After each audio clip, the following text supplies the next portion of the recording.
because the city has given me a lot, and I have also tried to give back a little bit through my historical research on pre-independence Bombay cinema over the last decade and more. And this research has taken me all across Bombay, but also to multiple continents to track the early practitioners of Bombay cinema, those who helped build this dynamic and powerful media industry that we call, some of us call, Bollywood today. And the fruits of that research are in the first book that I wrote. I was oddly resonating with Ashok Kumar's character. मैंने भी 5 exam में पास किए हैं और एक किताब लिखी है.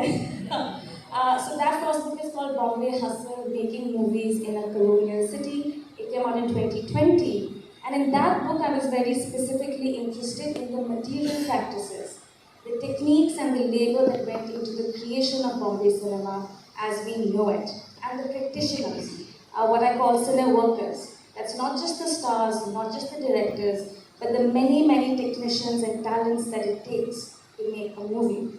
And this search took me, and it might be surprising to some, it took me to Melbourne, Australia in 2010, where I met, and you will soon meet, Peter Dietz, who was the grandson of Himanshu Rai, and his first wife, Mary Heinlein. Thank you, Peter. I can't see you through these blinding lights, for welcoming me into your family's archives. And then in 2013, I landed up in Moira, Goa, where I met Joseph Worshing, George Worshing, and their beautiful parents, Wolfgang Peter Worshing and Rosamma Worshing. Thank you again to the Worshing family for your generosity. Many others have also shared their family stories with me along the way. I just want to mention some of those names. So the administrative brains of Bombay Talkies, which was established in 1934, was Rai Bahadur Chunilal. I met Rai Bahadur Chunilal's daughter Shanti Mahendru, who some of you might know as the sister of Madan Mohan and mother of Anju Mahendru.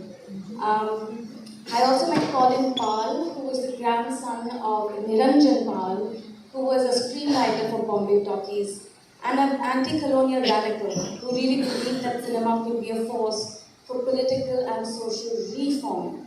And you can see some of that reformist messaging in this film, though it's not written by Niranjan Pal. I also met Ram Tipnis, who was a makeup artist, what in filmy lingo we call a makeup dada. And that history of makeup is its own very under-researched kind of a history, connected to history of lighting, history of color.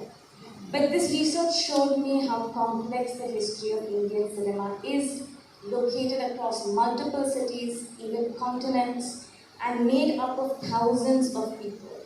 Anyone in this room that's ever been on a film set knows that films are never made by one individual.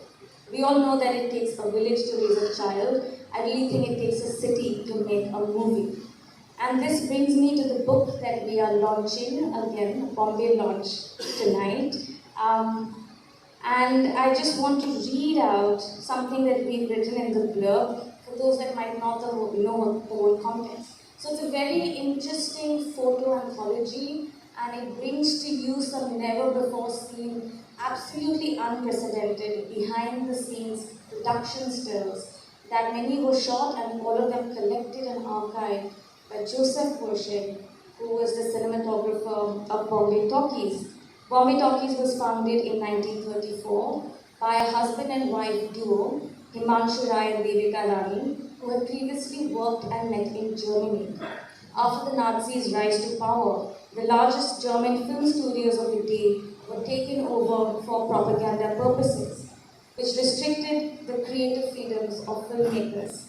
At the same time, new sound technologies made it possible to make Indian films in Indian languages for Indian audiences. Himanshu Rai and Devika Rani decided to start their own film studio in Bombay and invited their German colleagues to join them. So some of the biggest hits of Bombay Talkies were made by a multilingual and transnational collective, including Franz Osten, the director of today's film, Joseph Worshing, the cinematographer of today's film, Devika Rani, Niranjan Pal, and of course Ashok Kumar. And as you would have already glimpsed, the film has played the studio has played a foundational role in setting some very important templates that you continue to see in mainstream Bombay cinema today.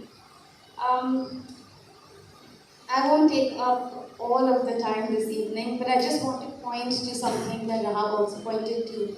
That we are also here, it's a very spatially poignant evening because we're here at Regal Cinema, a cinema that opened in 1933. So just a year before Bombay Talkies was gearing up to get inaugurated. Right across from us on Colaba Causeway is the Majestic Hotel, where Joseph Bushing stayed on one of his first visits to the city. And you can't see the hotel is covered with scaffolding right now. Down the street, behind Flora Fountain, is Ready Money Mansion, which still exists, where Himanshu Rai set up the corporate address for his studio because the ready money deals with financiers for filmmaking were better situated in the business district rather than in Malad, where the studio was, which at that time was a very distant rural and agricultural suburb that was not really considered part of the city. And behind us is the Gateway of India, where a large portion of Bombay Talkies is one of its earliest films, Always Tell Your Wife, Mia Bibi, was shot. So I just wanted to kind of open up all these multi-layer things that are coming together for us today with the screening, with the exhibition that's on at the CSMVS. And I just want to thank you for being here today. It's a very, very meaningful and memorable evening for some of us, at least in the room. Thank you.